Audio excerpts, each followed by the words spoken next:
Olá a todos e bem-vindos a mais um vídeo. Hoje vamos falar de uma revolução silenciosa, mas imensamente poderosa, a da gramática.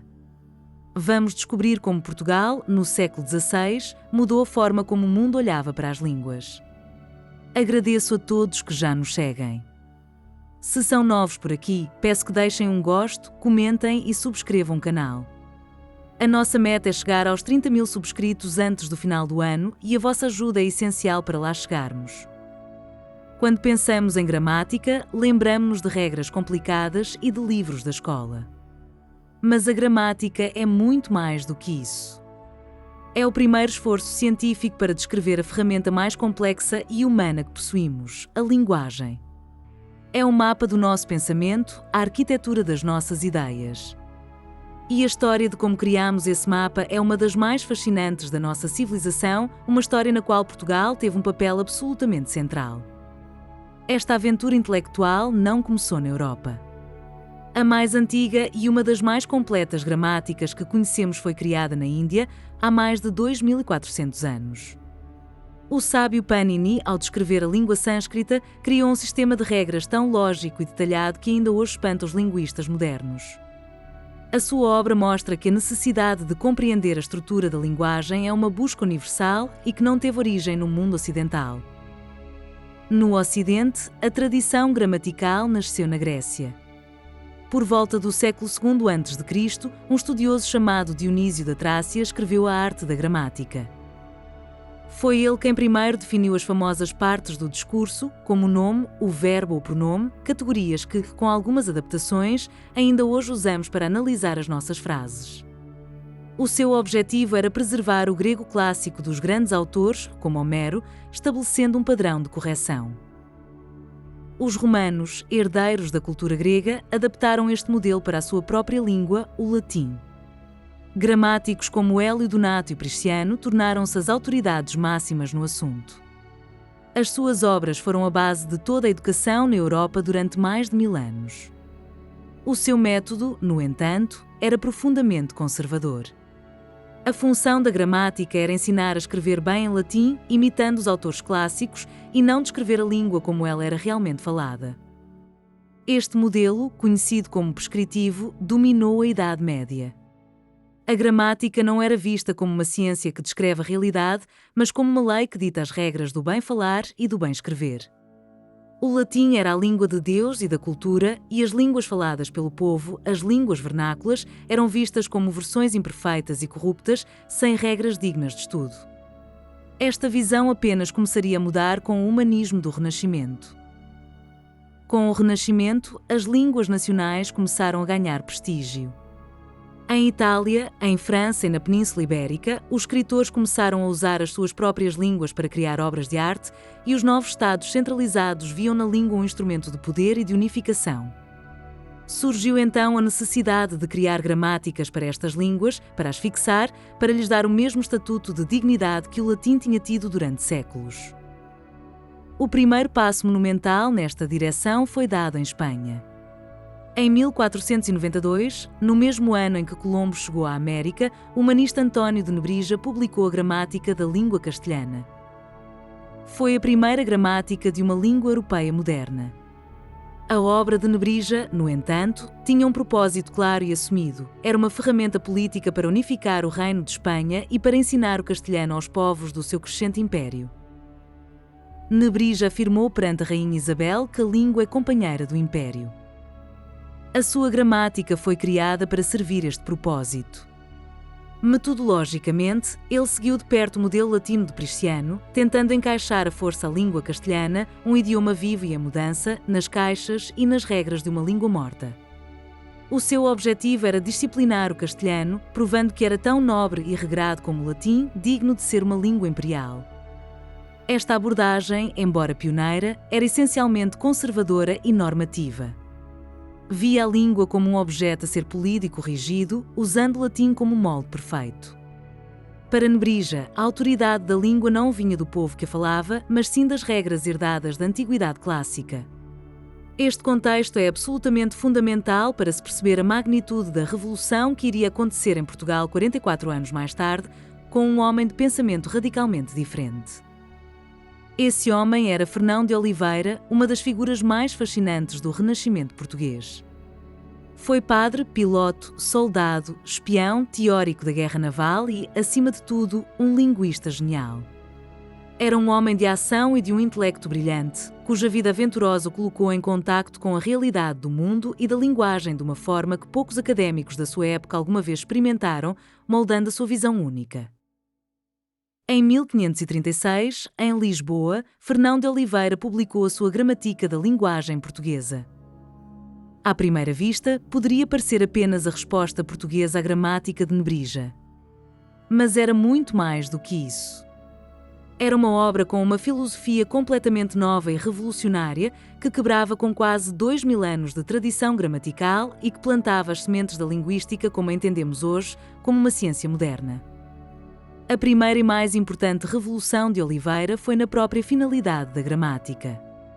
Ao contrário de Nebrija e de toda a tradição greco-latina, o seu objetivo principal não era o de prescrever regras ou de corrigir os falantes. O seu objetivo era o de descrever a língua portuguesa tal como ela era efetivamente falada pelo povo. Ele não queria ensinar como os portugueses deviam falar, mas sim mostrar ao mundo como os portugueses falavam. Esta abordagem, hoje conhecida como descritiva, era inédita.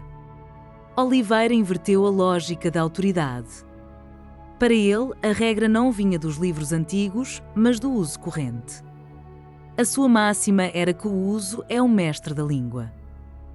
Isto significava que a legitimidade da língua não estava no seu parentesco com o latim, mas sim na comunidade de falantes que a usava todos os dias. A verdadeira gramática estava na boca do povo e não apenas na pena dos eruditos. A segunda revolução foi o seu foco absoluto na língua falada e na fonética. Oliveira percebeu que a verdadeira essência de uma língua viva não está na sua forma escrita, que é apenas uma representação, mas sim nos seus sons. Por isso, dedicou a primeira parte da sua obra a uma análise minuciosa da pronúncia do português, algo que nenhum gramático de uma língua moderna tinha feito antes com tanto rigor e detalhe, mostrando uma enorme sensibilidade.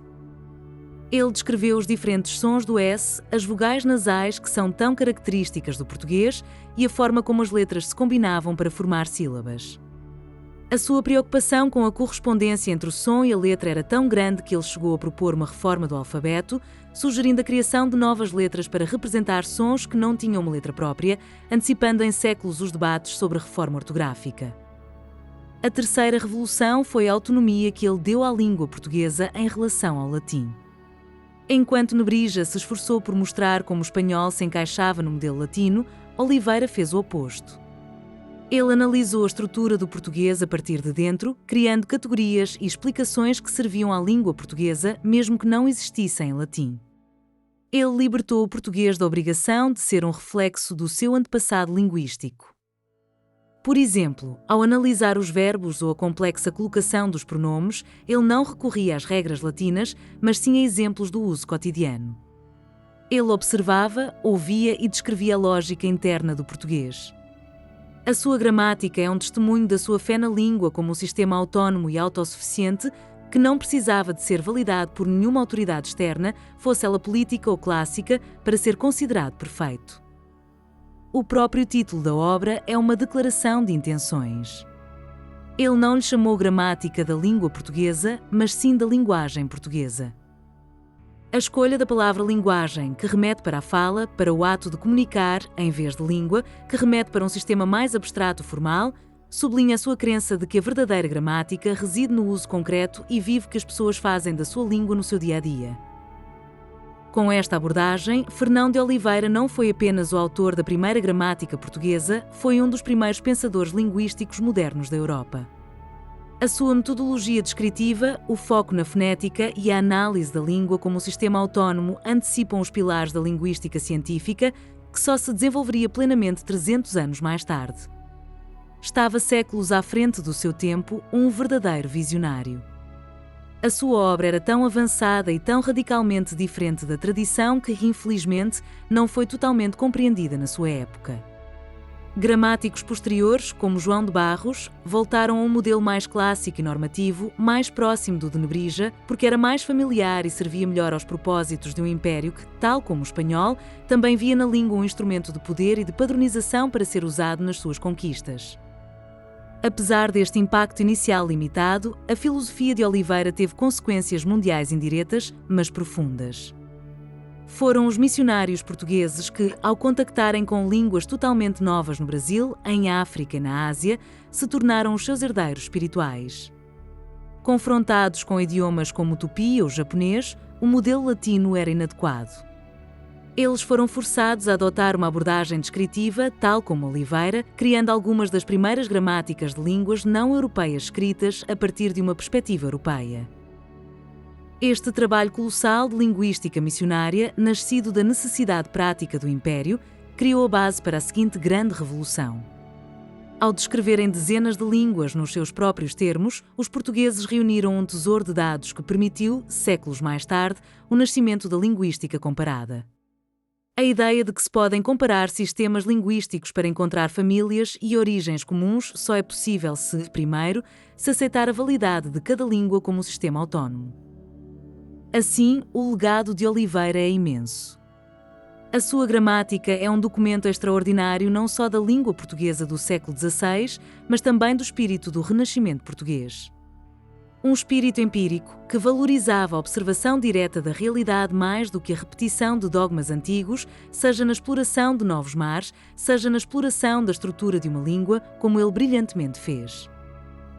Ao comparar as duas primeiras gramáticas ibéricas, vemos duas visões do mundo. A de Nebrija, de 1492, olhava para o passado, usando o molde de Roma para forjar a língua de um novo império. A de Oliveira, de 1536, olhava para o presente e para o futuro, encontrando a autoridade da língua no seu próprio povo e descrevendo-a com um rigor científico totalmente novo e revolucionário. A Revolução de Fernão de Oliveira não foi, portanto, apenas sobre a língua portuguesa. Foi sobre a própria natureza da gramática e da linguagem.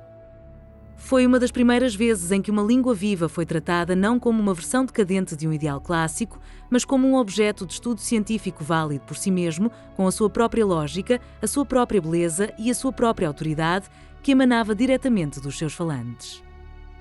Este ato de dar dignidade científica a uma língua falada pelo povo foi um passo de gigante no pensamento humanista.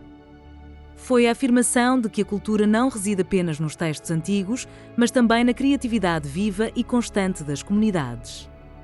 Portugal, através da mente genial de Fernão de Oliveira, foi pioneiro de uma nova forma de olhar para a mais fundamental de todas as características humanas, a nossa capacidade de falar. Em conclusão, a gramática portuguesa de Fernão de Oliveira foi revolucionária porque mudou o propósito da gramática, de uma ferramenta para policiar a língua para uma ciência que procura compreendê-la. Ao focar-se no uso real, na pronúncia e na autonomia do português, ele não só escreveu a certidão de nascimento da nossa língua como objeto de estudo, mas também, de certo modo, a da própria linguística moderna. A história da gramática é, no fundo, a história de como nos tornamos conscientes da nossa própria voz. E nesse percurso, a contribuição de Portugal, através do trabalho visionário de Fernão de Oliveira, foi a de afirmar, de forma pioneira e clara no Renascimento europeu, que a voz do povo era e sempre seria a verdadeira mestra da sua língua, um legado de que todos os falantes de português se podem orgulhar. Esperamos que tenham gostado desta profunda análise a um capítulo tão importante e tão pouco conhecido da nossa história. Digam-nos nos comentários o que acharam. O vosso apoio é crucial, por isso, se gostaram, deixem um gosto e subscrevam o canal para nos ajudarem a chegar aos 30.000 inscritos. E para um apoio extra, considerem tornar-se membros do nosso canal. Muito obrigado e até ao próximo vídeo.